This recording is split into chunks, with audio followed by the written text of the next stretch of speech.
Oops. And there we are.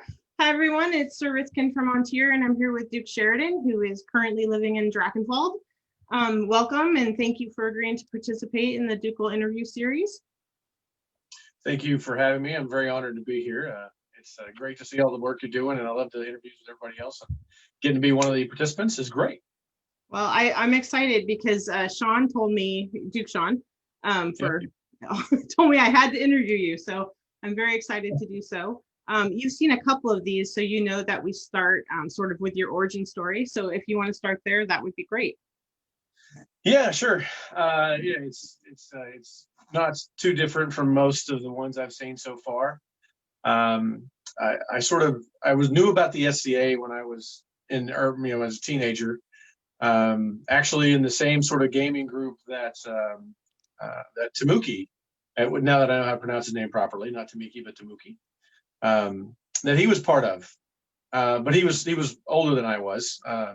And so I kind of knew about it, knew a few of the people he kind of ran with, but I was in high school at the time and playing lots of sports and doing other stuff. And I just didn't have time. And then spin the clock forward, I'm in my 20s and happened to be driving past the park and went, hey, that looks familiar. And so I stopped in and so put on some pads, threw on a cup, and had a go in armor, and thought it was really cool. And then got busy with some school stuff, and was like, hey, I need to tell my friends about this. I said, but I want to go back and try it again. And when I went back to try it again, my best friend actually had found the same group, independent from me, was at the same practice, and that's Duke Joangus. So that's just kind of random, but yeah, we found it independently at the exact same time. Wow, that is kind of random. And, yeah. And you guys didn't tell each other? You just saw each other at fight practice? Right. So we basically, found it and was like, okay, we're going to check it out a little bit, and then we'll tell our mates about it. Right. And so we independently found it and said, hey, I was going to tell you. And it's like, oh, I was going to tell you. And there we were. We're both doing the same thing. So it was fantastic. It was great. That's super cool. So was that like a fight practice that was in conjunction with your college group? No, it was just a fighter practice at the same place that Tamuki mentioned, Agri Park, there in Fayetteville, just down from the university. So same group as that he's from. And so, yeah, we're both from the same group as well. And that's where we all started. Small little shire, but has produced some interesting counts. Not just Dukes, but Laurels and Pelicans. They've turned those out as well. So it's a strong little shire.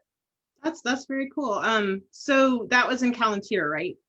Yeah, Grimfells. It's basically in northwest Arkansas. So it's on the border with Meridies, now Glen Albin, and Onsteora. So yeah, it's right there at the edge of the Three Kingdoms. So how long did it take you to get your own armor together? I was pretty lucky. A guy named Grimbron was there, and he liked to make armor, and he had several different sets of armor, and basically I was talking to them and it was like, okay, we can get some stuff together. And then on top of that, they had loaner armor. Pavel Josevich, that's has been around there forever, Master Pavel. Unfortunately he's passed away, but he was there and he was always very generous, very giving, and loaned a bunch of armor out. And then we had armor nights over at Master Craig Dugan's, and we'd go there and so between loaner armor and Grimbron helping me make some armor, and then trading, I had some bits of leather that he wanted to turn into armor, and he had some armor he wanted to get rid of. Between all of that and swapping around and making some stuff, put together a set pretty fast. It was at a regular fighter practice and just really loved it from day one. And when you started fighting, what weapons form were you interested in? I was interested in all of them. I mean, I started with just a Wankel shield and a sword, but pretty quickly moved to a variety of weapons. Of course, Pavel always encouraged everyone to fight as many weapons as possible, and you've heard the story of Callantyre having Huskarls, and so the first requirement is you have to be authorized in everything, and deadly and expert in a couple of those, and proficient where you can kill anybody with all of them. And the old saying was, I can have a lemon rind and a shrimp fork, and I'm good to go. And that was sort of the mantra that we were taught from day one. And so we all just sort of fought with everything. And anytime we thought we were getting good at something, Pavel would set up a fight with somebody and say, "Hey, why don't you pick up that bastard sword over there and go fight that scruffy looking guy in deer hide armor?" And little did you know that was, His Grace, Duke Valence, who won his 5th crown at 50. And so you go get beat up and learn that you really don't know how to fight bastard sword. And then as you point out somebody else and send you against Duke Shodden or someone against with great sword and get beat up with great sword and just a variety of weapon systems. So yeah, we just from day one just learn to fight with everything. So. And what ended up being your favorite weapon system?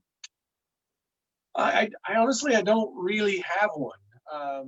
I tend to switch up a lot. I mean, I won my first crown. I won fighting with great weapons, great sword and pole arm. My second crown I won fighting sword and shield. My third crown I won fighting pole arm and sword more, at the same time. And then my last crown that I won in Drachenwald, each round I changed weapons, and I fought with sword and shield, fought with Danish axe, fought with great sword, fought with pole arm and sword, and so I fought with all of them. So yeah, it was good. Yeah, so I just keep changing up, keep doing stuff that's different. That's fascinating, because most people at least have a favorite. Like if you're going to go to fight practice, you just take a smorgasbord of weapons and just kind of do whatever you feel like. Yeah, actually. It was kind of funny when I was known sort of and it's pretty common in Callantyre, but I was unusual in Lockjack and a bit strange in Drachenwald when I showed up. I would typically show up with a ski bag full of weapons. And so when I showed up at Crown, I unzipped my ski bag, and I always like to carry duplicates of everything in case something breaks. So I had 3 single swords, and then I had a great sword, and I had a pole arm, and then I had a Danish axe. I just had them all sort of lined up next to the list field, and everyone was like, what's all this? And everyone else had their weapon that they were going to fight with that day, and I had a bucket full. So yeah, some a little different, but that's not terribly unusual, depending on what kingdom you come from. I mean, I know you interviewed Jax, and Jax has his thing he likes, but equally I've seen Jax kill everybody with everything. So same with Balin. He fights more, but he can fight with other stuff too. So yeah, it's not uncommon depending on where you come from. So did you end up squiring to someone? I did not, actually. I was sort of just it just never happened, and enjoyed learning from everybody. And Callantyre was a great place to sort of have that openness. I mean, you could learn from anybody, and you just pile in a car, go somewhere, learn from, you get beat up, somebody say, "Hey, show me how you did that." I mean, there was. I remember one time I was at Lily's War, and I went out and one of those things, Pavel said, go fight this guy named Shodden. So I went and fought this guy named Shodden, His Grace Shodden, and he beat me up with greatsword. But then he really sat down and showed me how to do some stuff and learn. And I was like, oh, okay, great. The next day I got sent to fight this guy, Dietrich. And so I got to fight Dietrich, and Dietrich's known as a greatsword fighter. And I get him a few times in the first few fights, and he steps back and is like, that's pretty unusual. I was like, yeah, I worked with Shodden yesterday. And I didn't know that Dietrich had been Shodden's squire. Oh. So he said, oh, so Shodden taught you all his tricks. So then Dietrich switched from Shodden's tricks to his tricks. And then I thoroughly took a whipping. So it was good. So is that common in Callantyre to not have a knight, or was that some sort of conscious decision? Or I don't think it was a conscious decision. It just kind of happened. I mean, it was talked about a few times, and it was like, I didn't know, who I'd pick, how I'd pick, and it was just, I didn't really kind of know what would go into that kind of decision. All my mates were squires, but again, I hung around and with all different knights and everyone else, so it was lots of fun, and yeah, it just never ended up happening. Who were some of your mentors? Oh, so I definitely, Pavel was, he was sort of the main guy at the Shire, so that was definitely a mentor. And His Grace Valence, I traveled a lot with His Grace Valence. Donegal, I fought Donegal a lot. You go down the list, and there was people that were just my peers, that weren't knights at the time, but eventually became knights. That I fought a lot. I would say, and then Sean was a mentor. I had mentors out of Kingdom. It was hard to name one. It's like anybody and everybody would just, I'd go out and fight people and have a good time. Yeah. So the fighting pulled you into it initially. What was your first event like? My first event was Blood of Heroes. Oh, So it's a particularly, and I authorized that event. It's a particularly brutal event to authorize that because I only authorized with Sword and Shield, which we had to go through several different things. So you had to authorize Sword and Shield first. And the only position in the Blood of Heroes game that we played was I could only play the quick. And all you get is a single sword, and then someone has a bastard sword, someone has a spear, someone has a pole arm, but all I have is a single sword. So it was a great introduction into it. So particularly brutal way to learn. And I'll never forget Sir Gilligan. I learned very quickly that he likes to fight single sword and he's very good at it. And he face planted me a few times that day into the mud and the dirt. I remember standing up and having to pull dirt out of my helmet. so how did you fall in love with the rest of the SCA? I think just the traveling, getting to go places and see things. The singing, that was a big thing that grabbed me in Callantyre, but anywhere we'd go, listen to the stories and I just say the no shit there I was stories were always fantastic. And just sit around listen to those and then just it's the camaraderie. I mean, just your old friends, your old mates. And I think what's great about the SCA, especially having traveled as much as I have, if I go through somewhere, I can pop in.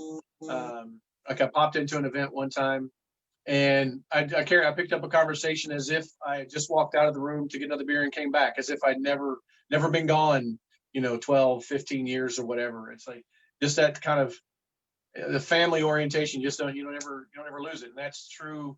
I did the same thing. I was out in Utah one time, called up Sean and said, "Hey, I'm gonna be in Utah for a holiday." He's like, "Oh, we got an event on the weekend."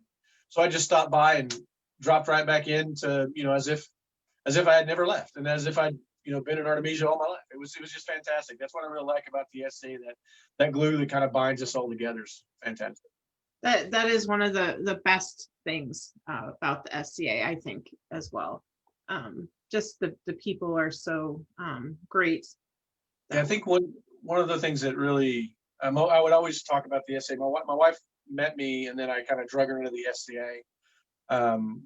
And she was all of a sudden she's like, I get that they're your friends and stuff. She's like, but what is it that just really gets to you about the SCA? And I try to explain it, and it's one of those things unless you kind of experience it, you don't really know. And I remember we moved from Brisbane down to Melbourne, and I in Australia, and so I sent a text to Her Grace Constantia and said, "Hey, she's also a Pelican." And I said, "Hey, you're apprentice down here. It lives in Melbourne. I'd like to get a hold of him because there's a camping event coming up, and I've got my tent over, but I need to remake the poles and stuff. I don't know where anything is at. Could you give me his number?" And she's like, "Yeah, sure. Just a second." And not only did she gave me his number, but before I could call him, he already called me and said, "Where are you at?" And I told him, and he said, "Okay, go get on the train.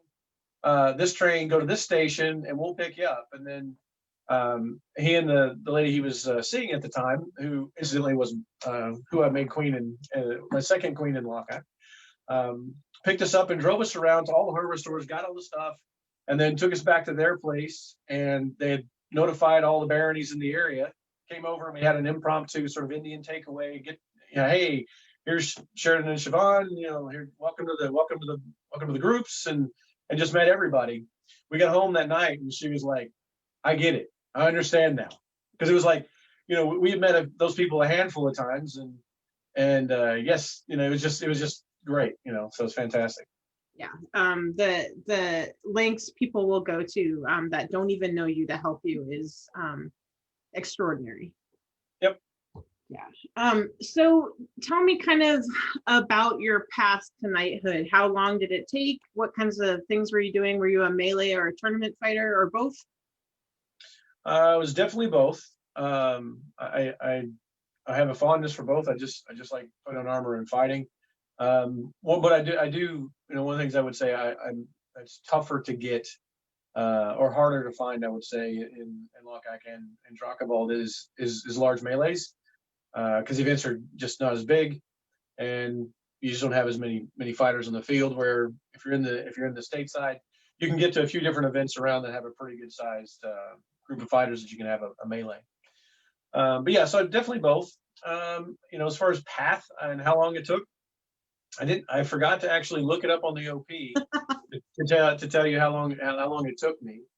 But and it was coincidentally, Joe Angus, he reminded me of the day that it was my 20th anniversary of knighting, and I was like, no, it's next year.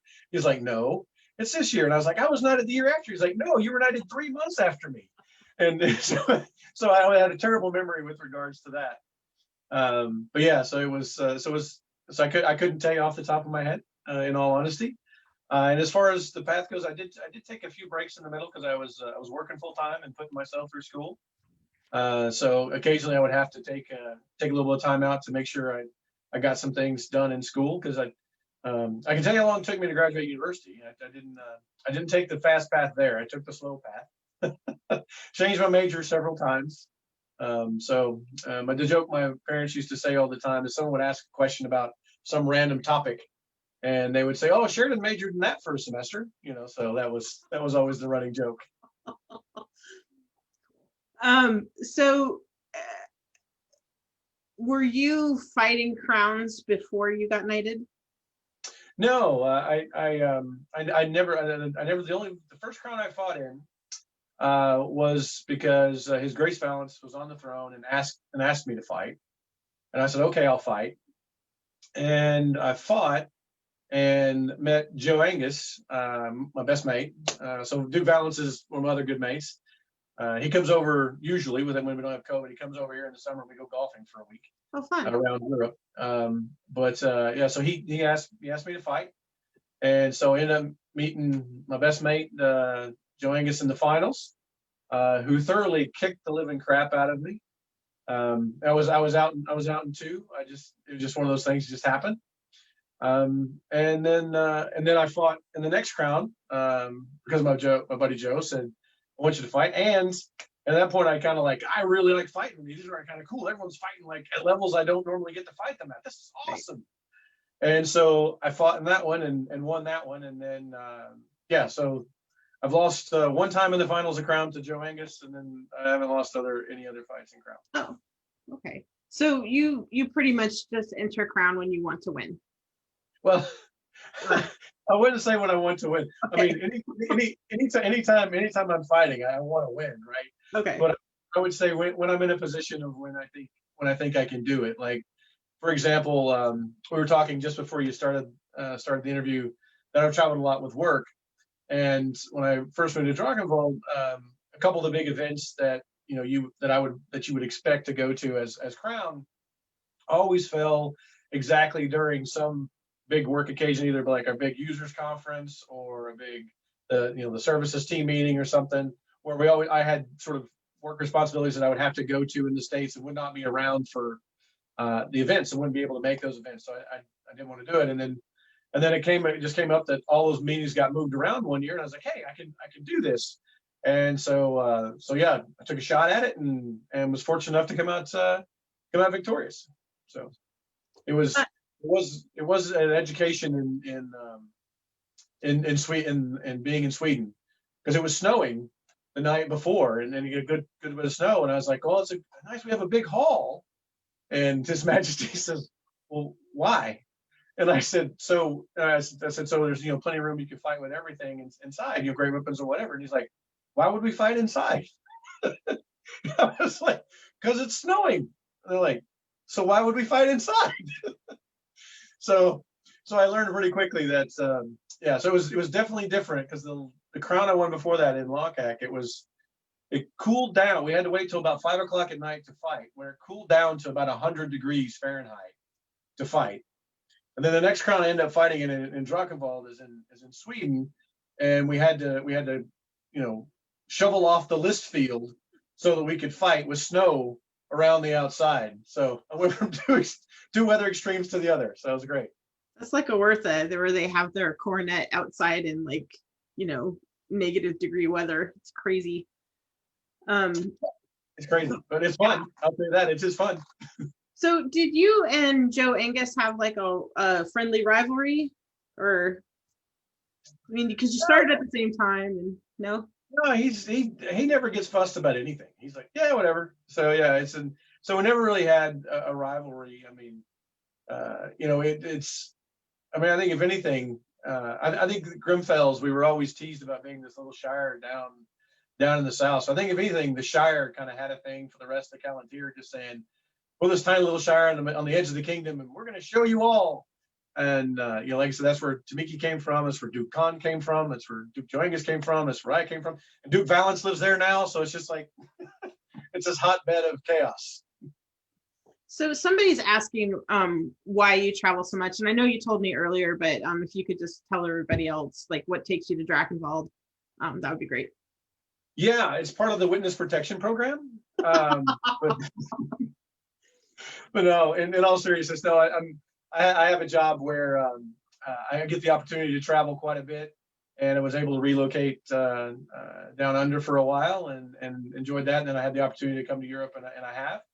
And I haven't lived in the States for 15 years now, I think. So, yeah, I left in September 2006. Now I've obviously come back for visits and things like that, but as far as actually living, I haven't lived there for a while. But yeah, it's just so it's computer software to answer the question directly. So that's what I do for a living. Did you know that you wanted to be a knight, like we're on the knight's path, or wanted to be a duke? Was that sort of a goal? No. In Callantyre, there's this old song that we got asked to stop singing for a while that started before we had joined, and people like Master Craig Dugan and his apprentice Sir Marcus. There was this old song they used to sing about we're just as far from Triggered Sea, and to talk about how the Midrealm never kind of came to see the region that was Callantyre, and so they put a lot of thought process, and they had, and one of the lines of the song is, we have our own brand of chivalry, hurrah, hurrah. And that brand of chivalry was the Huskarl, because the crown never showed up. And so, and it was intentional that you had to be authorized and everything. So if you went and looked strictly at the basics for what it says in Kapora, you have to remember the chivalry versus what you have to be the Huskarl, the requirements were actually higher. And we believed it was higher. And the whole expert in the weapons and everything. And so we went out of our way, and that's what I wanted to be. I wanted to be a machine of destruction on the field of combat with any weapon system you pick up. I mean, a big thing we would do is like they'd say, okay, so and so fight so and so. I walk over to my opponent and say, what do you want to fight? And let them pick what one to fight, and just say, you pick your favorite. I'm going to beat you in your favorite. That's what I'm going to do. And so yeah, so I want to be a Huskarl. And then I remember the moment where I decided that it would be pretty cool to be a knight. Sir Sato was getting knighted. I think it's Sir Sato. If I screw this up, I apologize, Sato. But and whoever actually got knighted, but they were getting knighted at Pinzig at the stone there, at the rune stone, which was put there by Lars, was one of the guys who put it there. Sir Lars, which was Tamiki's knight. And I got asked to stand guard. And so I was standing guard, and I was standing a little closer than I should have. And I think that was, some of the knights may have thought that was intentional, because I will tell you, I would, if when you get to the question, like it was, what'd you do at Estrella that morning? What did I not do? That's kind of, I was that guy. And I was like, yeah, screw the knights, whatever. I didn't really care. I was happy being a Huskarl. And I got there, and I got to hear some of the parts that they said and they spoke, and how they spoke and what they said to him inside the vigil tent when all the peers and the crowns were in there, kind of speaking to him privately. And I got to hear some of those things, and kind of a light bulb just kind of went off in my head, and I was like, oh, okay, yeah, I get that. That's cool. And so I changed my focus a little bit, and try not to be as big a jerk all the time.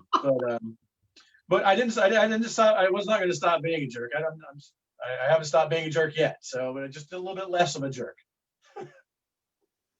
When you decided to change your focus, did you seek anyone out as sort of like a mentorship for like that side of the knighthood, like PLQs and stuff? I would say all of them, and I do mean that. I mean, You know, even non-knights. I mean, Master Craig had a huge influence, helping me pull my shit together, to say it in a in a way.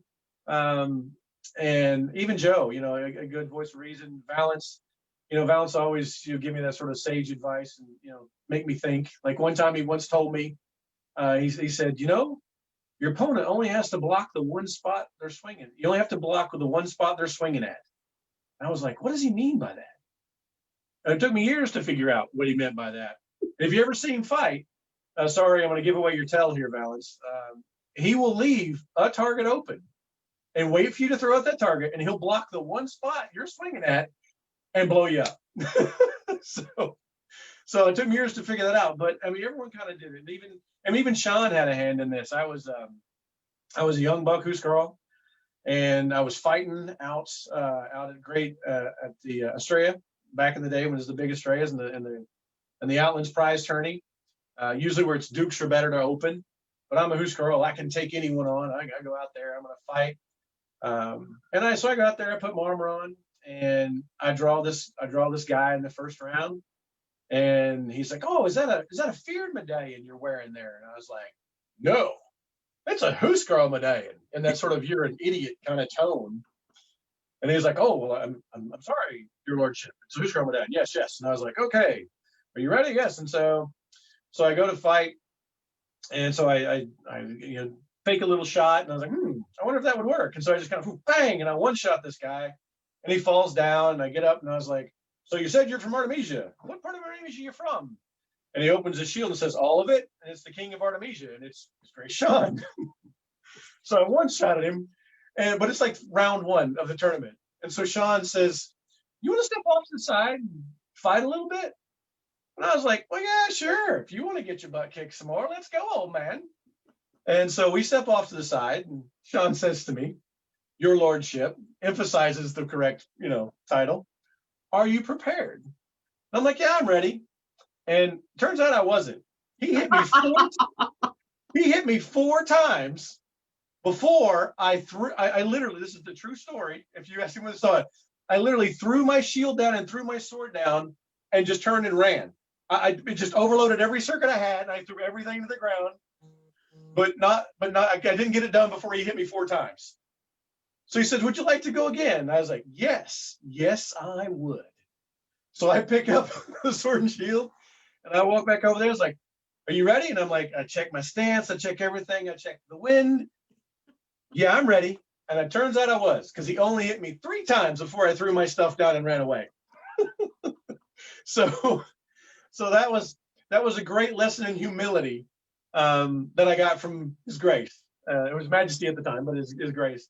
And I mean, it kind of continued like that. I got to meet Branos and got to meet all these different guys. But I had that grounding back in Grimfell's. I mean, you know, no one in Grimfell's ever lets you get too big for your britches before, you know, as Paul used to say, "Don't make me hold you down and bite you in the butt." Just to remind you where you kind of came from, right? So it was all everyone. I mean, like I said, I was very blessed that a lot of people tolerated my insolence. Even Donegal, you know, in his interview, he was talking about how he's sometimes impatient.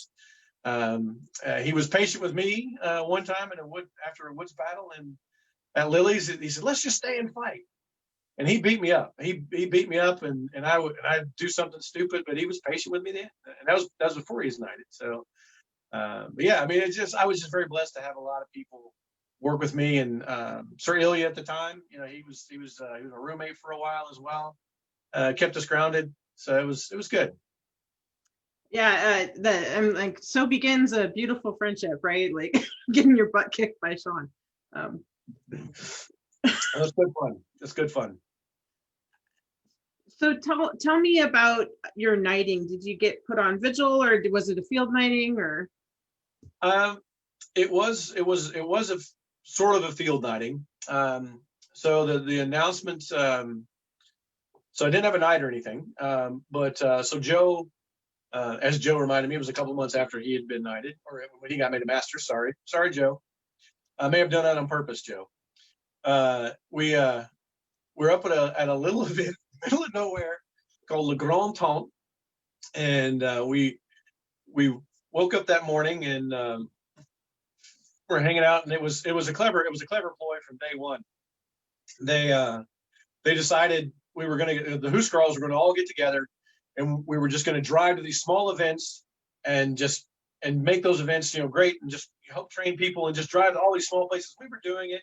They said, okay, Sheridan. So I picked McGraw and Tom. I said, okay. And so Joe and a bunch of guys are going to drive up. We were going to meet, and we're going to meet, and then pick up a couple other people and drive on up to Iowa, and it was going to be fantastic. And it never dawned on my dumbass that everyone in the van was a knight or a master except for me. So I was like, okay, didn't dawn on me. And so we drive up there, and one of the guys, right before we're about to leave, he calls, "Ah, man, I can't make it. I'm sorry." And I was like, I give him lots of business and slack off about it. He's like, "Oh, and I'm like, well, why can't you go?" And he's like, "Oh, my mother-in-law's, got an issue with her heart." And I'm like, "Oh, dude, I'm really sorry. Is there anything I can do?" He's like, "Well, you can give her your heart." And I'm like, "Oh, man." And he's like, "Oh, clearly you don't care." And he just hangs up the phone. And I'm like, what the hell? So they drive me up there. We have the big event. I'm laying in the back of court where I usually find myself in court, laying in the back, and Joe wanders up, begs the boon, and I get called forward. And it doesn't even register. I'm like, "Oh, what's going on? What's Joe doing in court?" And they had to call me a couple times. Like, oh.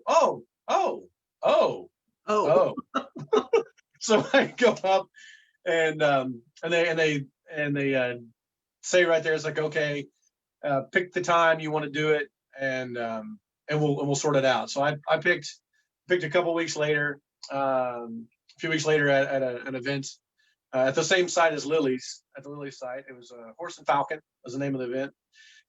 And so I set vigil on Friday night, and it was great. So I did an all night vigil, fasted and everything, and then in the dawn, Joe and others came down and took me out so it was camped on the edge of the lake.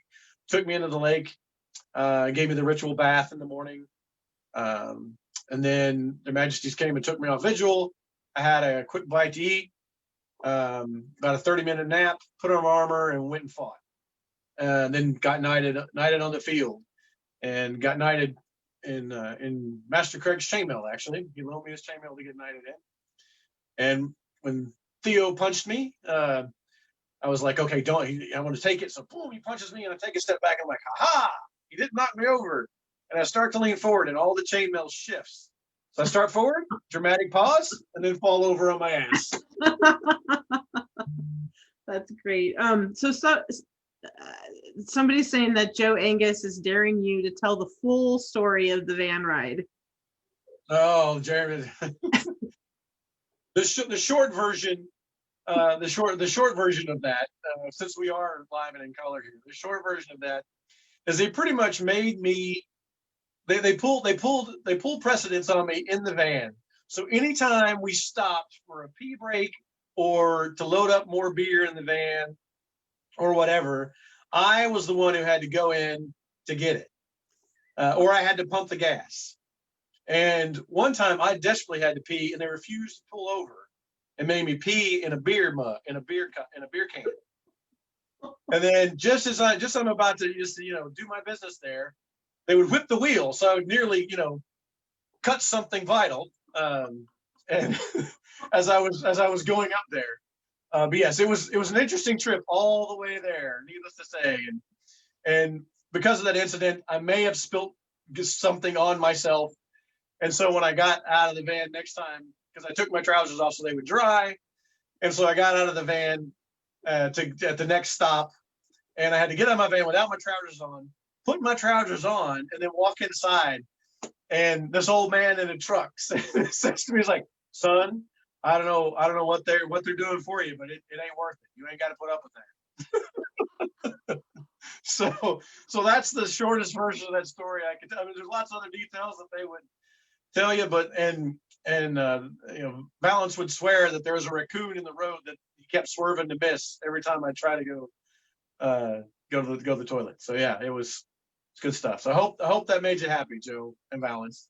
Okay, so somebody else was saying, ask about the raccoon, and the raccoon is the raccoon in the road where. Raccoon is the raccoon. The raccoon is the raccoon in the road. Yes. So Absolutely. for you, because Huskarl is such a big deal in Palantir, for you, how was it different being a knight from a Huskarl? How is it different? That's a great question. That's one I did not anticipate. So you caught me flat-footed. How's it different from being a Huskarl? I mean, my cheeky sort of dickhead kind of response would be like, it's easier because there's less to uphold from a sort of deadly and multiple weapons kind of thing. But it is harder because, I mean, Huskarl, you can kind of run amok and be a machine of destruction on the field and kind of do whatever, knock people down, pee in the ear, do whatever you want to do kind of thing. Because, it's a medallion, right? And 90% of the world's not going to recognize what that is. But everyone recognizes a white belt or a baldric. And so you have to, so it changes a little bit from that aspect. So it becomes harder. I mean, you have to stop and think a little bit more. And that's something that, I think everyone realizes at some point, the world is watching kind of thing. So yeah, I think that's probably the difference I would say between the two. Yeah. Did getting knighted change how you played in the SCA at all? I would like to say it didn't, but I'm sure my friends would disagree and say it did. But I mean, it made me more. I would in some ways I'd like to say it made me more thoughtful. But I still have my moments. But yeah, so I mean, I would like to think it didn't change me too much. Certainly, age has changed me more than being made a knight. How's that? I mean, I would say that age changes me more. That's true with all of us. Anything else, but no. I mean, I think it was. Yeah, I mean, I know I did notice some other changes. Like sometimes I wouldn't have to hit people quite as hard, which actually made me mad. I was like, no, you shouldn't take it because I'm a knight. You should take it because it's good. But then I had the opposite. It's like some people, well, I expect a knight to hit harder than that. It's like, no, we all have calibration, right here. I mean, this is where I'm channeling Tamiki, sorry, Your Grace, but, where he likes to get up close to the camera and say, I think that was a good shot. Yeah, so a good shot's a good shot, but it made me more conscious and aware that what was going on. And certainly I did get the opportunity to, I didn't have to work as hard to get pickups at big events out of Kingdom. I didn't have to work as hard. People would come and find me, which was great. I loved it. So tell me about your first crown. We already talked about it a little bit, but tell me about how it felt to win and what was surprising about reigning the first time for you. So I think for me, I think it didn't really feel any different than any other tournament or anything else. I mean, if you talk and ask some people, I mean, one of the things that Sean teaches is sort of the mental game, how to get in the mental framework to fight in a tournament or crown tournament. I've been blessed, I guess, from sports in the background or whatever. I've never sort of had that. I've always kind of had that mental switch, and it was somewhat subconscious. So it was no different than any other tournament for me. I didn't feel any different. So it was fine. I spent the night before hanging out, BSing with my squire and his ladies, so Dirk and Amy, yeah, and so and Shelock, and I didn't feel any different. It was just relaxing. I mean, I spent the day. There were some people from out of Kingdom, and they were there, and so I was explaining. They're asking, well, who's this fighter? So I'm explaining who the fighters are, and he's saying, well, this person likes this person likes that. Just kind of commentating for the people that were visiting from out of Kingdom was probably the main thing I was doing. But yeah, so I didn't really feel any different. But I will say, I think one of the reasons I had a good day that day, more so than probably, I was expecting. I was always going to tournament. I'm going to win. That's just kind of my mindset. But I had a really hard fight the first round, and it wasn't because it didn't last long. It was a very short fight. I think 2 blows were thrown. But I was fighting Sir Sato, who's really good at greatsword, and he threw a shot and I got my block down, but I didn't get it down as far as I wanted to. So it actually hit my left hand on the bottom. I didn't get my sword all the way down. And I channeled all the pain that came in my hand into the shot I ripped his head off with. But it was like, whoa. So then all my adrenaline is going from the start right there. So then it was just, it was smooth sailing from then. And I think, even down to the final, I fought Luther in the final, and he's deadly with pole arm and greatsword both. And so the first fight we fought pole arm, and the rule was, it's like, if you have, and I always tell everybody, if you're going to fight with a great weapon, always carry a backup, no matter what. Always carry a backup. And so I had my backup, and sure as God made little green apples, Luther hit me in my right arm. And so I pulled my backup. So I've got single sword and he's got a pole arm. And I'm like, the fight's on, let's go.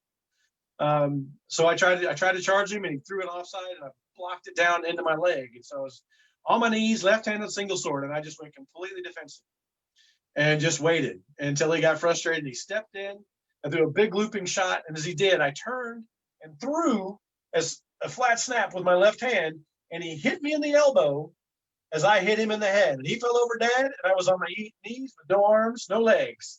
And I won the first fight. And then we fought the second fight.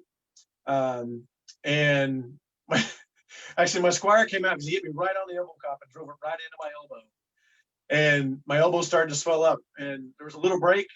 And my squire came over, and he checks my elbow out, and he's like, "You need to fight in the next 2 minutes, or you're not going to fight anymore the rest of the day." And I was like, "Okay, right, let's go."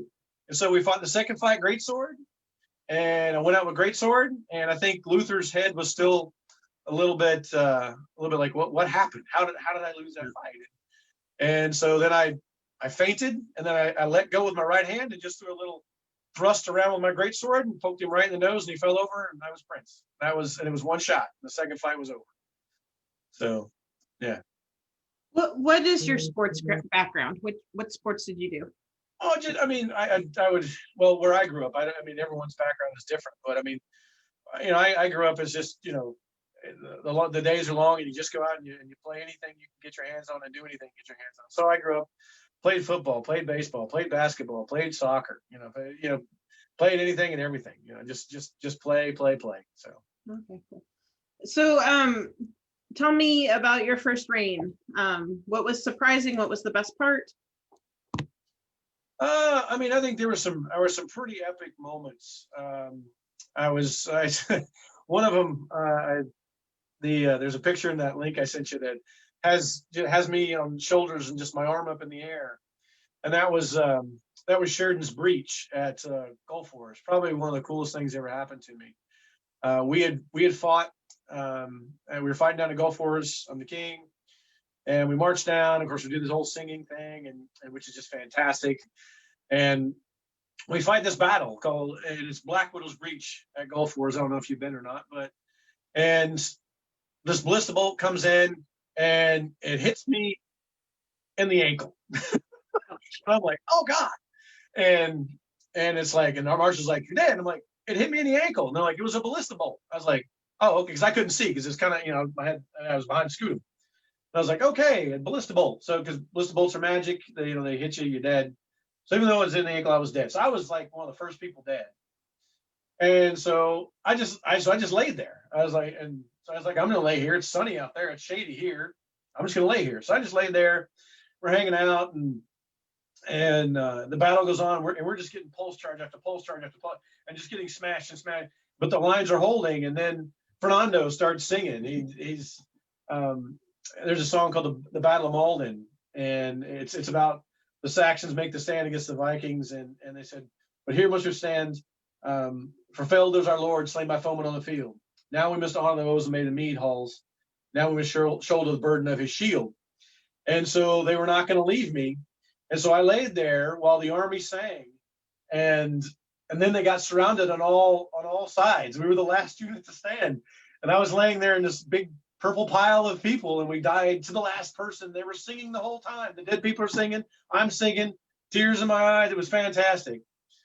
And then, if that wasn't enough, the next battle it reverses. We're on the outside, and so we're trying to get into the castle through the same breach, and then I get sent around the front to warn the guys at the main gate, saying, "Hey, we're thin. They're about to bust out," to tell them that they're about to get swarmed from the back. And so as I get around to the front of the castle to tell them at the gate, they break and outruns Trimaris and everyone else, and they come charging out. And so I'm loose and free, and I turn to go back to my team, or my side, the Callantir, and that breaks, and they're all just overwhelmed.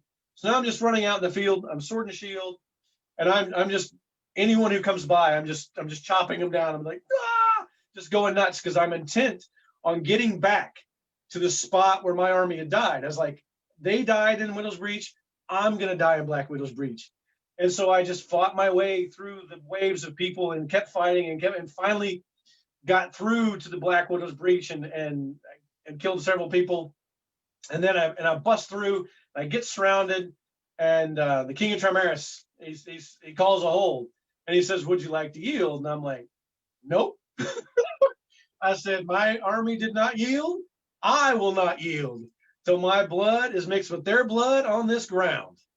And so he said, "Very well then." And so they gave me single combat. So they sent out the first guy, killed him, next guy, killed him. So just, a line of people just kind of lines up. And then a good friend of mine, Sir Kern, from Trimaris, he was the King's champion, and says, "I want to fight him." So he comes out, and Kern and I have a great fight. And I kill him, but he rips my leg off. It was involuntary compliance. I was going on my knees no matter what happened. So he blew me up, and I'm on my knees. Another guy comes out, I kill him, and then the king just kind of tells everyone, "Stop." And he said, "You're tired, you're weary, take water." And I said, "My army did not get any water. I'm not taking any water." Yeah, I was a bit stupid. I should have taken some water. But he comes out and he tells everyone, he said, "All right, it's one guy. We've got hundreds of people left. Doesn't matter. We're going to fight this one fight. And whoever wins this wins the day. It's that simple." He did me a great honor. And then he kneeled down to give me another point of honor. And then we fought. And then he killed me, and I died. And as I was laying there, just, sort of, out of breath and just couldn't quite, catch my breath. There's a song that I particularly love, and all my Callantir friends know it. And they had started singing that song as I was the last guy left alive. And it just gave me that extra boost to sort of, in that single combat, to kill all these people. Well, the song continues. It's called "Warrior's Weird." And it ends, and truly, if you do, when the warrior dies, if you just sing a song, then he lives on, basically, is the sort of theme of that song. And it starts, "I picked up a sword when I was young, and I will die before I'm old. Death was my father. No, fame was my father, and death was my mother, bathed in blood." I mean, that's the opening song line to that song. And so they sang this, and so as I'm there, I'm just starting to get up, and I feel a hand on my chest push me down and said, "No, it's our turn now." And so they picked me up, put me on the scutum, lifted me up, and carried me off the field, singing that song the whole time. So that was awesome. I love all the singing in Callantir, and that your army was singing during the battle. Is that, like, culturally, does that happen all the time in Callantir? And if so, like, what fosters that? I don't know if it happens all the time. I think it comes down to a few individuals, and I haven't been there, like I said, in 15 years, so I don't know who's carrying that banner now. But it was guys like Master Andrixos, Count Fernando, Sir Kirk, you go, Donal, even the water bearers on the outside and the storytellers, Master Donal, they would sing songs, Dorcas, she sings some great songs.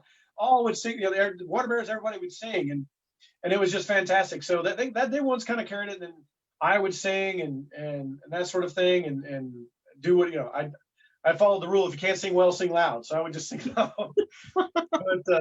But yeah, so and that was probably my favorite moment of that reign. And then they renamed the breach from Black Widow's Breach to Siridean's Breach. And a year later, Trimaris came to Lily's War and presented me with this massive scroll that's titled Death of a Calendar King, which is just fantastic. That is fantastic. Great story. Great story. So I'm told that you were the architect of the Known World Rattan Symposium. Yes. What was the impetus with that, and how did you put it together? And can you tell us what it is? Because I know what it is, but I'm sure a lot of people don't know what it is. Yes. So it's kind of coming out of this. So Mistress Catherine Ann tricked me. She played a horrible trick on a poor drunk knight. That's what she did. She was my chamberlain during my reign. One of my two chamberlains, His Grace Kinzer was my other chamberlain. So I had two chamberlains. But so they had orchestrated, and they were going to have the known World Collier Symposium at in Calontir, almost the geographic center of the United States. And she said, well, it'd be great if we had some alternative activity to kind of, people who want to come and fight. So it wasn't just Collier Seminar. You could do other stuff, fighting or whatever. And I was like, oh, yeah, that'd be great. I said, you can run. I said, and she's like, if only we had someone organized. Well, I can organize, some fighting or whatever. And she's like, well, it's got to be. And I was like, and then of course you spin the clock forward, and then basically it became the first Known World Rattan Symposium. But because at the time we didn't have the MODs or anything like that, so it was just Rattan Symposium. And so then all the people who had beaten me up over the years, I basically called in all my markers and said, hey guys, we're doing this thing. Can you come? And so I got Duke Sean, and actually this is the first time he formally had to sit down and formally taught a class, which kind of started him on his teaching journey actually. And so he came out to teach a class. Duke Branos came out to teach a class. Duncan the Black came to teach a class. Paula Bellatrix came out to teach a class. And you just go, and a bunch of Eldemirians came down.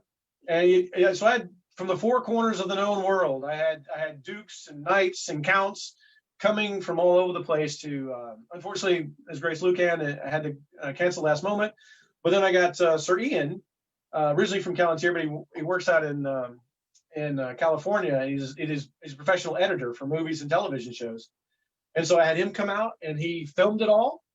And so he filmed all the people that would allow it to be filmed, filmed all the classes, and filmed all the classes. So we put together a DVD, so everyone got a DVD, and did the class over a couple of days. We had in armor classes, out of armor classes, and then in classroom discussions, and then just a lot of storytelling overall. But yeah, that was sort of the genesis of it, and how it all started, and where and how Mistress Catherine Ann tricked a poor drunk knight one night.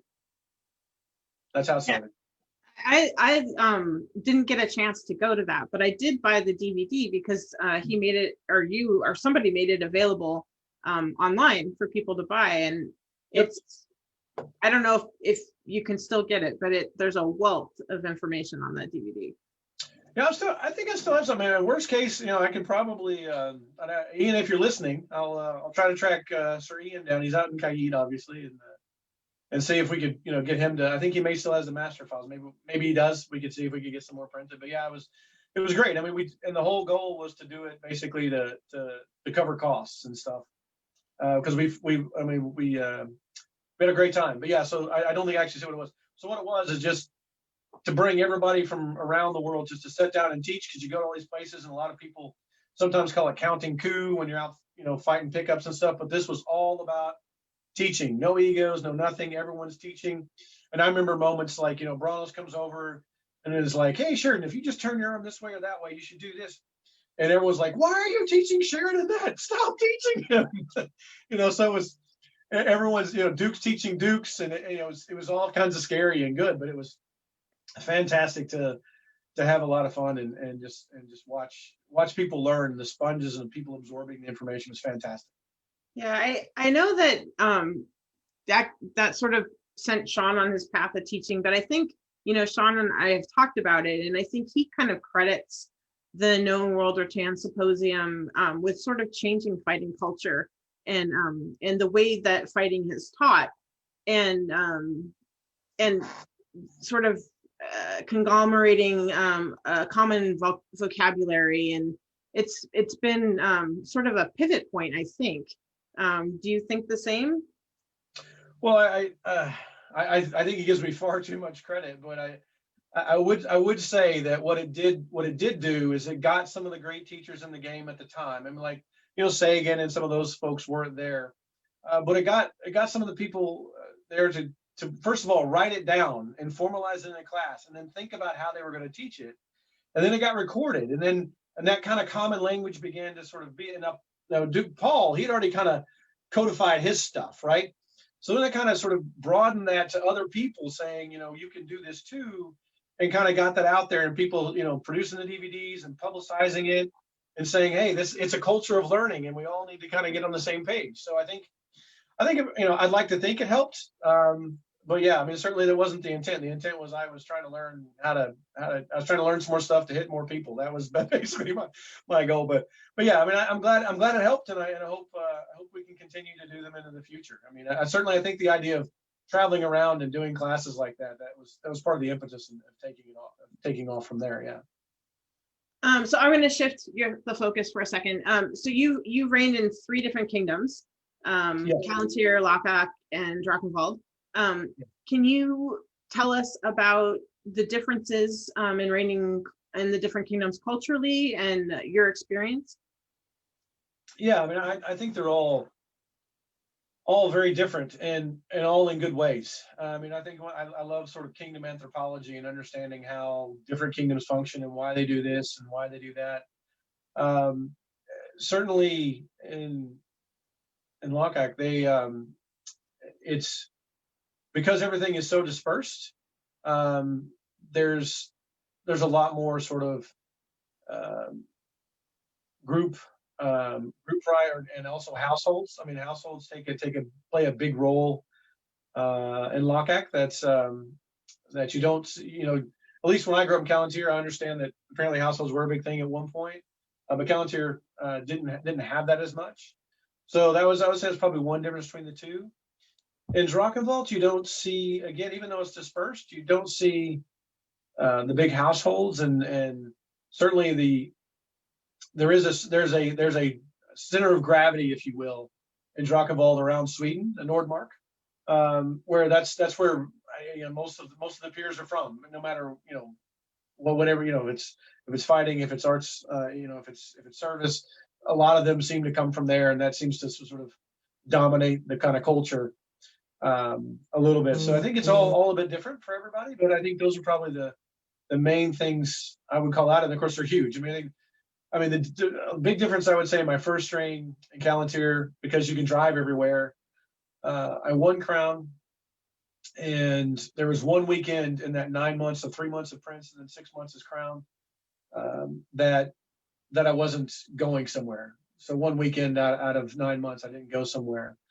Whereas in Lockak, I mean, it's just because it's big. I mean, when you add New Zealand and everything else, the geographic size of the United States, and I basically had the equivalent of, I would have one crown in what would have been essentially Cuba, if you will. If Cuba was actually out to instead of being south, it was out in the Atlantic. So pick an island out in the Atlantic. That's where I won crown. My coronation was the equivalent of San Diego, which was in Perth. Then I did a baronial changeover in what would have been Maine, basically up there.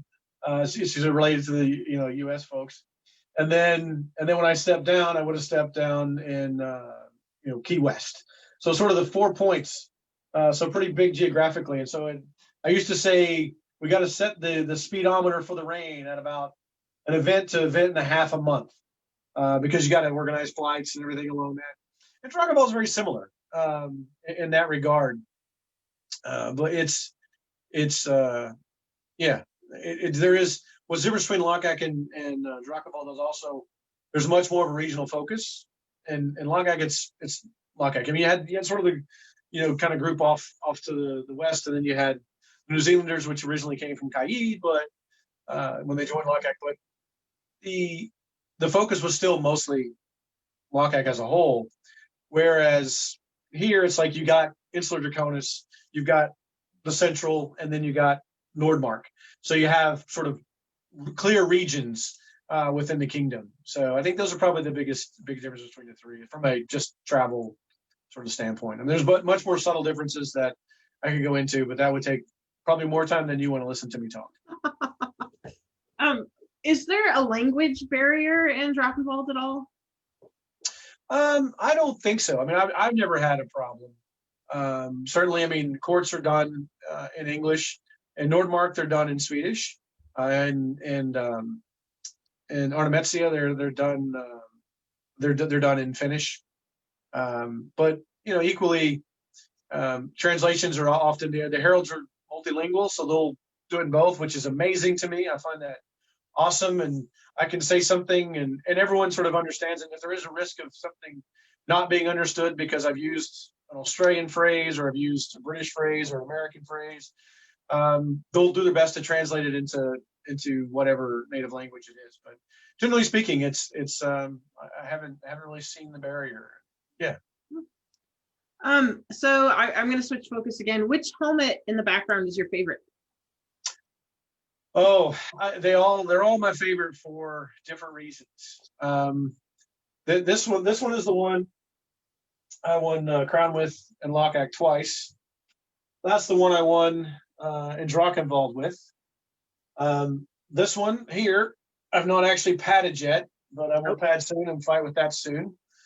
And that one was made for me right before I left Lockhack, and it doesn't fit because it was made because I moved more quickly than they thought I was going to move. So it's too narrow here and too big here. So and actually His Grace Felix made the faceplate for that, but his knight made the helmet itself, but he made it, like I said, he had to rush to get it done. So it's a little, so I've got to get someone to adjust it before I can actually put it on. And then the other helmet, they're all near and dear, like the one that I sent you the photo of, which is actually in Ireland right now, because before lockdown, I was traveling to Ireland a lot. So I have a set of armor and weapons and stuff in Ireland. So I was going to practice there during the week because that's where I was. So it's there. I won that with Palantir. That was my first sort of like fancy helmet, if you will, and got together. And this is what happens when an armorer who's also an artist makes a helmet. You can shoot it with a gun and that would be safe. But it is gorgeous. It's got brass everywhere. I mean, there's a lion down the ridge that everyone likes to refer to it as the squirrel, but it's a lion down the ridge of it, and it's made of solid brass and weighs 3 pounds by itself before you ever put it on the helmet. Wow. So it's like a tank of a helmet. So it's pretty cool. And so that was kind of my first helmet. And then since that was all blingy, I went with this one that's just a standard Anglo-Saxon, helmet. It's got the sort of the male drape here. So, and the faceplate comes out. So I went with no bling on that one at all. And this one's kind of the sort of creeping back to bling. I don't know if you can see it or not, but it's got my 3-towered castle as the nasal, and then it's got ducal leaves around it. And then on the very back of it, it's got a wren, which is for because I had this made just about the time Pavel passed away. So I had Pavel's wren put on the back of that. So yeah, so that's what it is. And then that's the problem. And then my one's kind of a mixed match between Viking and Roman, and it's a few different things. So that's kind of my that's my actual Viking helmet. So I like to wear different types of armor. So round shields here. I got asked once. I was cornered by some knights in the East Kingdom one time. I went to a fighter practice out there, and they said, "Why do you fight?" And I had a 24-inch round shield covered in deer hide. And they said, "Why do you fight with a deer hide round shield? Heaters, a shield of and all this other stuff." And I said, "Because it fits an armor bag." And they're like, "Oh, okay." End of the conversation. But I fight with a round shield because that's what a Viking or an Anglo-Saxon would have fought with. And then when I fought with this helmet, which is out of the Majorsky Bible, I have a center punch heater. And I fight with that because there's a picture of that exact shield with the center punch heater in the Majorsky Bible that matches that helmet. So that's why I have that one. So then with that one, I'll probably fight with a round shield again. And I'll fight with that one. I may have to fight with a strapped heater. We'll see. I'll figure it out. But yeah, so it's just whatever armor I'm wearing, I try to look the part. So. All right. Well, let's look at your killing tools. Killing tools. Okay. Well, this is one that I'm in the process of making right now.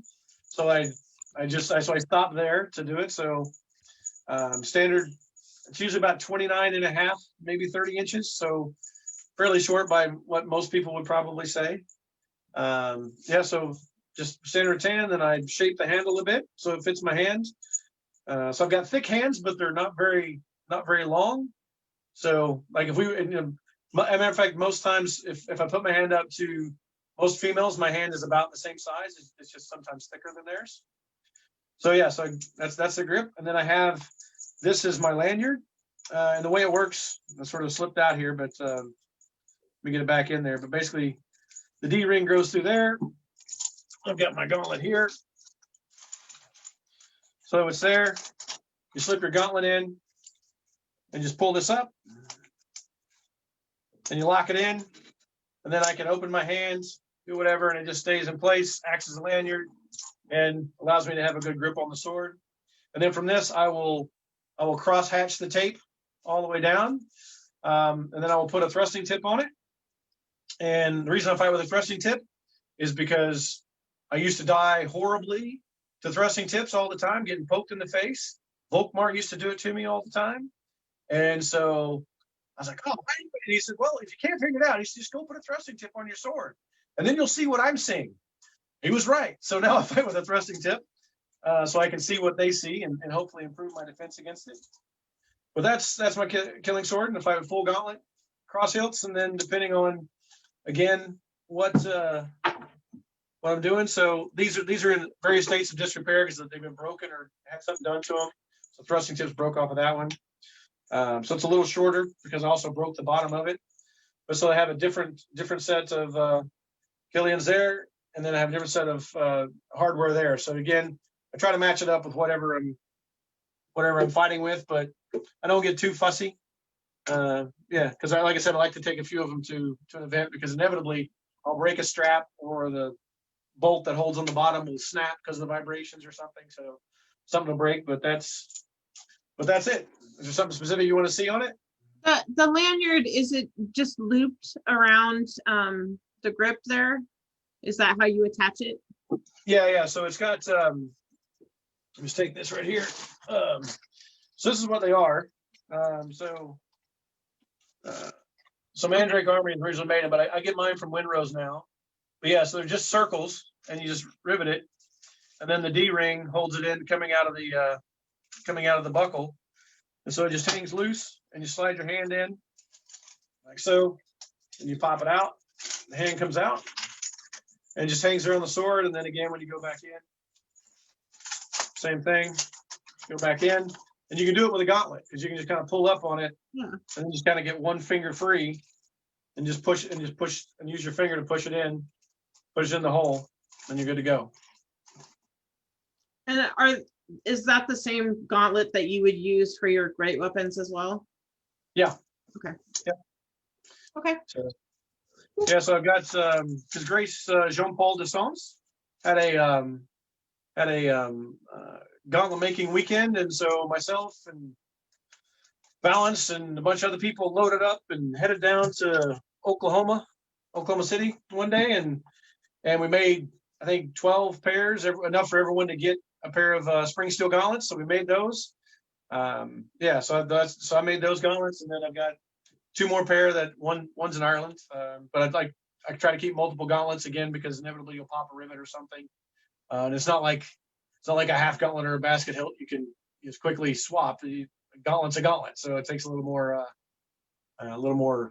planning, is the way I would say it. All right, well, let's do the final 10 then. Final 10 already? Yeah, it's been a little over an hour. I haven't told half the stories that everyone's been asking me to tell. Well, do you want to tell a story? Like, did we miss a story that you should really hear? Yeah, there's a couple I'd like to give a shout out to. So there's and I would say I'm gonna tell a story about the hardest crown tournament that I didn't want to win. The crown tournament I didn't want to win. It was my second crown tournament in Lockhack, and I was out there, and it was the 100 degrees Fahrenheit. in the middle of a desert, hot as all get out. I'm out there fighting, and there's this guy named Aggro who reminds me a lot of Paul, actually. And he's, if you've ever been to Pinzig, the guy that wears an internal armor sometimes, that's Aggro. And so he intentionally does this to remind people, look, we used to wear carpet armor, we used to do this other stuff, and that's what we got to do. Just remember that it's okay. You don't have to be all periods of, just get people on the field and have fun. That's what this is about, having fun. And he's a great guy. And I know one of your 10 is, anyone could win. I wish Aggro would win Lockout Crown, but I was fighting him, and I made a point of fighting without a shield in Lockout, because at that time, no one in Lockout had ever won without fighting with a sword and shield at some point in the tournament. And I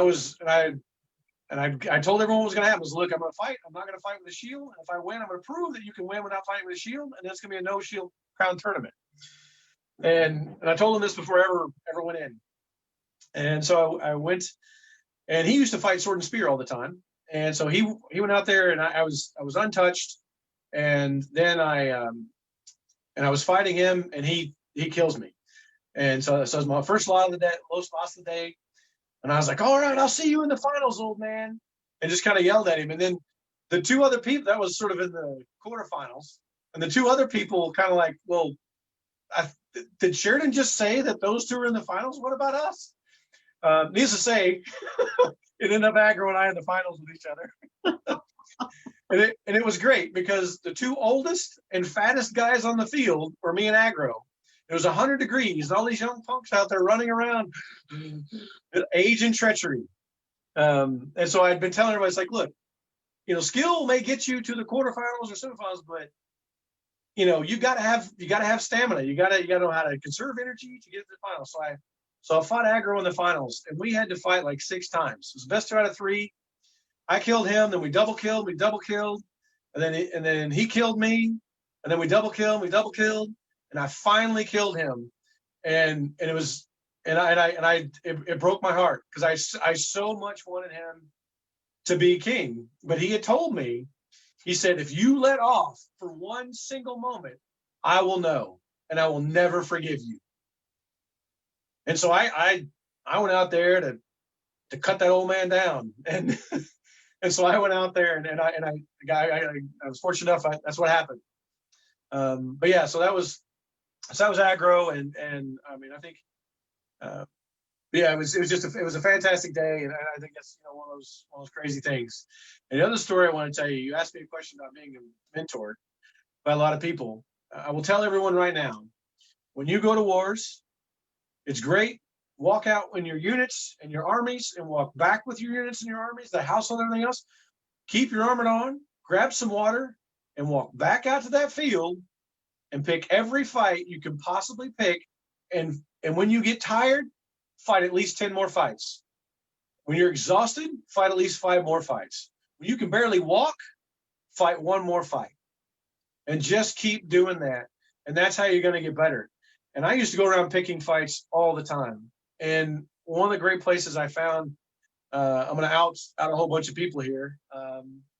In Gulf Wars, a bunch of the Ontarian and Western and Kaedian dukes would come down to Gulf Wars. And they would go in the shade of the fort in the afternoons and just kind of have a little ducal fighter practice. Well, I knew a few of them, mostly because I had said something or done something stupid to them, particularly His Grace Stephen of Beckingham. Hey, Stephen, still, if you tell me who cut up those britches of yours, I'll still whip him for you. So, because he likes where his lawns connect. So I was teasing about having his pants cut up. Yeah, he looks good in that stuff. He does. But so I went down there and I see him. He's like, "Oh, hey, how's it going?" And because when I told him that, I said, "Well, let me know who cut your pants, and I'll beat him up for you." He took out his ducal cornet and says, "I accept." That's how he told me that. So I did. Next time I saw him was at Gulf Wars, and I saw him over there, and I went over to talk to him, and he said, "Yeah, let's fight." And so the dukes were all kind of laying around, and he said to him, he said, "Hey guys, this is the pants guy," and it was like Hansa and Havak, all these Lansknecht guys. They're like, "Oh, that's the pants guy." And so then there was like a queue. They lined up and just beat me like I had stolen something. But then we settled down, and the teaching and just everything was just, they're so nice. That's where I met Skeggy and you know, I met Thorkel, and it was just, you know, it was fantastic. And got to fight all those guys. And it was funny. I actually had between, they would go there every afternoon, and so I got my butt kicked that day. And so the next day I was like, okay, I'm coming back. I'll see you guys here tomorrow. So the next day I went to go back down, and I was like, Joe, you got to go. And he's like, why? I said, you got to go, man. You just got to go. So Joe goes down there with me. I said, okay, watch my fights. What am I doing? What am I doing? Because I was convinced. And so I had Joe watch fights, because I was just like, what am I doing wrong? Why are these guys beating me up so bad? And I just had people watching me to see what was going on. And it was fantastic. And that started just a number of years. And everywhere I would go, Estrella, you know, I'd go pick on Sean and get a bunch of his friends and everyone else. I just go everywhere, find someone to fight. Pinzig, and just fight. And you go ask somebody, they'll teach you. They will teach you. Nobody, you know, get past the crowns and the coronets and the chains and the belts, and they'll teach you. And that was fantastic. So yeah, so go to Gulf Force, find, if they're still doing it. I don't know if they're still doing it or not. Find that little cache of folks, they'll teach you. Yeah, I was going to say, it's not exclusive back there. They're just back there because it's the shade. You go back there, I'm sure, open arms, as much pickups as you want. Yeah. Just be prepared to get a few bruises. There's one more question for you. David Bodie would like you to explain the great saying, cherish the goob. Cherish the goob, yes. So that was a saying that we had in Grimfells, and Paul would sort of beat it into us, but it was always cherish the goob. And it took on different forms over the years, but it always came down to one principal thing for myself, which was everybody matters. Every single person matters. So that person who, you know, is wearing the polyester tunic that they made themselves with one sleeve shorter than the other, doesn't matter. You know, if you're somewhere and something's going on, that's the person you go talk to. You don't go over there and hang out with your buddies, the Dukes and the Knights and stuff. You see that person over there, you go talk to that person. You sit down and say, hey, how's it going? What are you up to? How's your day? You know, what's your event like? Anything I can do to help you? Hey, you want a beer? You want some water? Want some wine? That's the person you go help. You cherish the goob. You cherish that person, because they're the people that matter the most, and they're the people that will matter forever and always, because they're always going to come, and we will not survive without them. And you got to cherish those people. You got to hold them up, and that's what matters. And that's part of the magic of being crowned. And one of the things I love the most about it is I've been blessed that, you know, I've had my name called multiple times in court to go up and receive an award.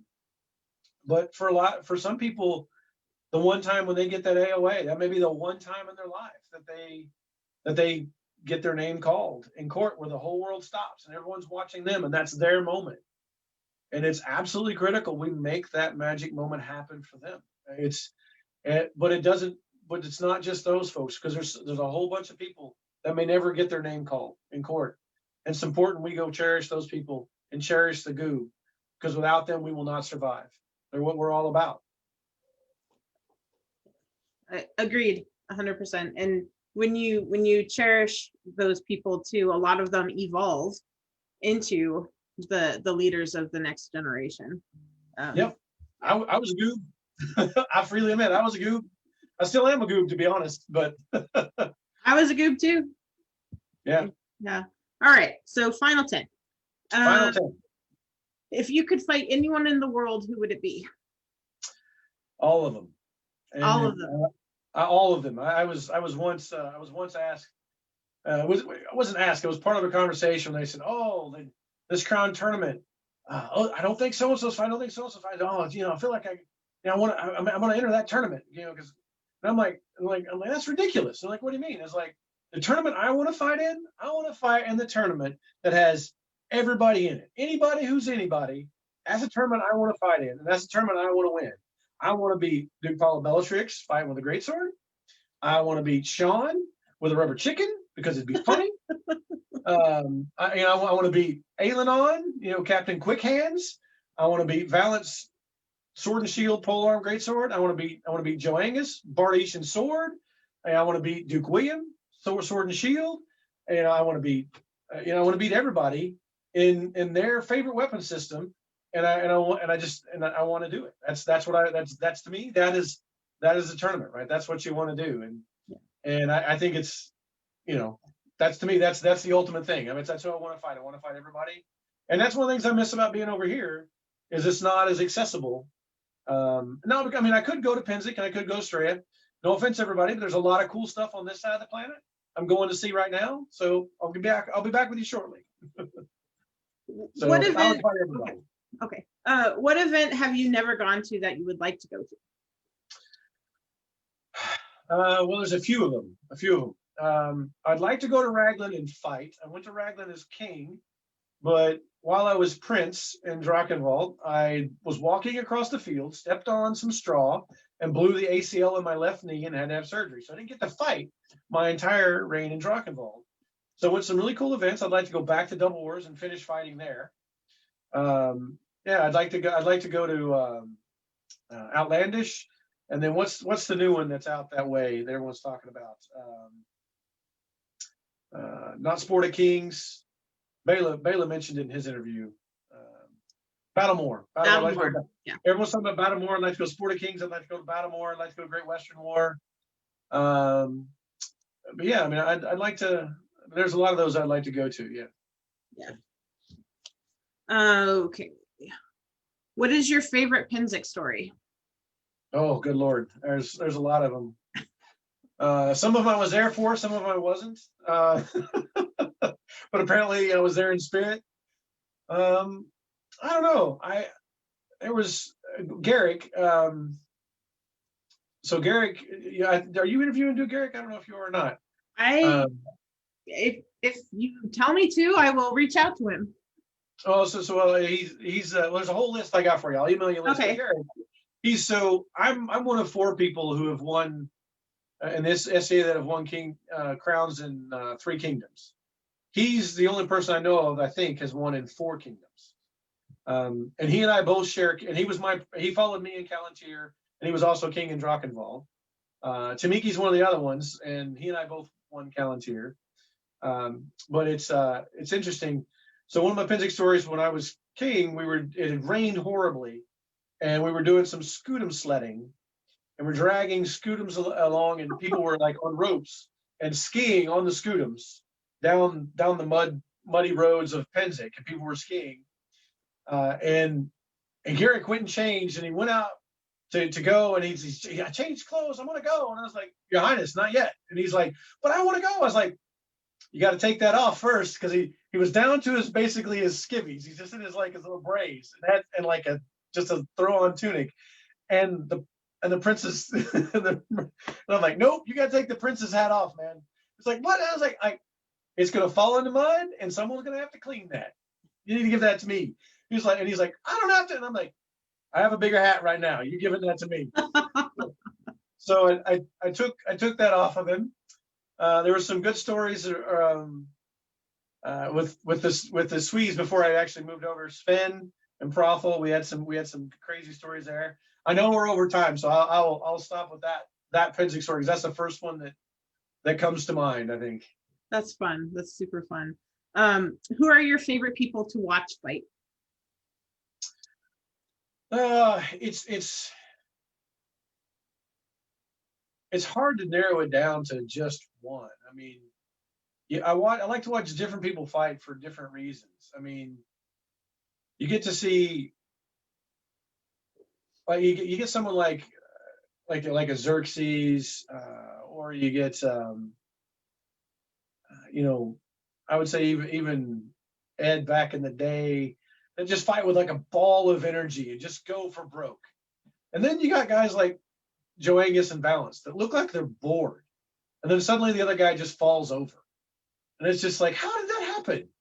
So and you get, of course, then you get Uther, which is the raw power, and then you get Sean, which is just technical elegance. He can fit that 1.25 inch rattan through a 1/4 inch gap, and you don't know how he did it.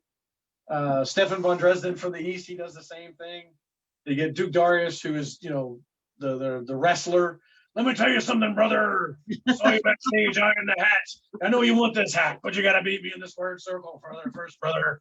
You know, you get, I mean, you get just different guys doing different things, and it's just fantastic to watch everybody fight. I love to watch Eva down in Lockack. She's fun to watch, and it's great to see her fight, and I've watched her progress over the years. It's great to see her. I mean, I mean, I just like watch fighting, and I tell you, it's my favorite moment though. If I had to pick, not a person but a thing, I like it when you see that moment when somebody realizes and the light bulb turns on and they suddenly get it and they throw that one shot they've been trying to throw forever and they catch somebody with it and the sheer joy that they have. That's what I like to see. And you can see that happen in the news fighter to the Duke who just figured out how to do something. You know, it's just like, that's the thing I like to see. That's the thing I like to watch. That's very rewarding when that happens. All right. Do you have a hero in the SCA? And if so, who is it? Oh, you mean besides myself? I love that you said that. The hero in the SCA, you know, there's a lot of heroes out there. And you know, there's a lot of people I admire.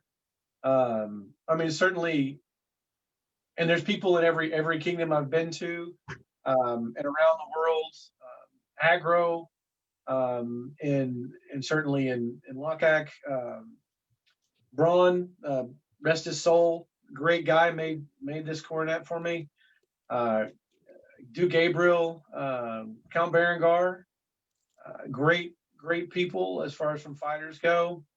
And then of course, and then here in Drachenwald, you know, Duke William is just a pillar. He's a pillar of a man, of what a knight should be, and fantastic. And you know, you look around, Leaf is so gracious. Our current Majesty Eriker. Then I look back to Callantyr. The list, that's a long list there in Callantyr. You know, I would put you know, Valance and Joe and you know, Tamiki, even though he's out west, you know, Gilligan, Ilya. You know, you go down the list of people, Donegal, of course, my squire down the night, Dirk, who taught me more than I ever taught him. I was basically the halfway house for squires, actually. That's a funny story I'll tell you in a minute, but it's, but yeah, I mean, and then I go out of kingdom and it's Bela, it's Jax, it's Lycurgus, it's, you know, it's, you know, Cregon, you know, and Aidenfeld, it's Craven, and, you know, and then that all crew out there. And then Sean, of course, and then Bellatrix and Uther, and you just, the list goes on, just everywhere you go, and Branos, and everyone's been so nice to me over the years, and sometimes they were being mean so that I would learn to be nice, and I can't thank them enough. I mean, like I said, I'm stopping the list not because I'm trying to forget anybody, but because I'm trying to be gracious to you, Rifkin, that we don't go too far over time. But the comment, real quickly, the comment about my squires, all of my squires were squired to someone else previously, which was a good thing because I was never a squire and I had no clue how to do it. So they all came with like pre-squire training, and kind of taught me what it was to have a squire. And I've only ever had 3 of them. They've all been knighted now. And so, yeah, so I don't have any squires, and of course, sort of travel and stuff kind of, it's hard on that, but yeah, so. I was going to ask you, we didn't get back to it, but because you were never a squire, I was going to say, what are your requirements, or what do you look for when you take a squire? And that's sort of unique that all your squires have come from someone else. Is there a reason for that? I don't know. I mean, in each of the cases, it was always a sort of a unique, well, not a unique situation, but it was a similar type story. Their knight had gone inactive, or their knight was too far away, and they needed someone sort of closer by, and that sort of stuff. And yeah, so it was always sort of that kind of halfway house. I call it the halfway house for squires, basically. But yeah, I mean, I think it was all just sort of, you know, finishing school, if you will, and for me, I mean, a squire is like, I mean, this will sound somewhat silly, maybe, I don't know. I've been told it's silly. I'm always very nervous. Like I'm afraid to ask anyone if they want to be my squire. I'm always nervous about it. Um, and I've never, and because of that, I never actually asked anyone to be my squire. I've just been like too nervous about it. Well, I take that back. I did ask Killian because um, it was explained to me that I had to ask him because he was not going to ask me, and I was like, okay, well, one was asked to get over it, so I have to get over it. So I got over it and asked him, but other than that, yeah, I mean, it's yeah, so it's weird, but I just don't ask people, but I'm happy to speak to anyone about it, and all I really look for is somebody who wants to graduate, wants to have a good time and understand that, I'm here to facilitate training. I'm not going to teach you everything that you need to know. I'm going to put you in touch with people who can teach you everything you need to know, because there are far smarter people in this world than myself. I've never asked anyone either. I think there's this weird part of me that's like, well, who am I to think I'm the best teacher for them? But I don't know, but we facilitate, directing our students to people that we think would be better anyway. So I guess, both of us need to get over ourselves, is what I'm trying to say. I guess so. But I mean, it goes without saying, I will teach anyone anything at any time. It's like, if I see something going on in the field, I'll talk to them and say, hey, do you want any feedback? And if they say yes, then I'll give them some feedback, and that sort of thing. So but yeah, I'll teach anyone anything. So what is your favorite period or medieval-esque movie? It changes over the years, and it's kind of funny. I've been watching these, so I was like, oh, I forgot about that one, and so, but I'd say probably, Kingdom of Heaven, Lion in Winter. You can't get past 13th Warrior. Sure, it's cheesy, but there's some great parts in that. Yeah, I mean, there's so many of them, but yeah, those are probably the top ones right now. Okay. What book do you think everyone on the path to knighthood should read? Oh, see, I haven't seen the interviews you've asked that question before, so you threw me off with that last 10 question. Was a book that I think everyone should read. Why don't we start with saying everyone needs to read a book, right? Okay. Read a book. First of all, yeah, read a book. Anything that they're passionate about. I mean, something that involves anything that sort of involves people having to make hard choices. Like sometimes it's like, this may not be the thing I want to do, but I know it's the right thing to do for the good of everyone else. That involves that sort of that self-reflection and understanding. It's like, okay, sometimes you just got to suck it up and take one for the team. But then also you want something in there where it's like, gets your blood boiling, like, that's right, I'm the hero, I'm charging in front, nobody's touching me. It gets them fired up, puts a fire in their belly. So I think anything has a little bit of that in there, I think is good. Okay. If you could change one thing about the SCA, what would it be? Oh, that's a two-edged sword, right? I mean, I think it is what it is because of the rules we have. And I'd love, it'd be, yeah, I mean, I think it'd be, people could just kind of cover up some labels and stuff, and the mundanity maybe would be a nice thing. But at the same time, I mean, like I said, I don't want to ban plastic or anything else like that, because it's like everyone needs to be able to get an armor quickly, and it's a good cheap resource.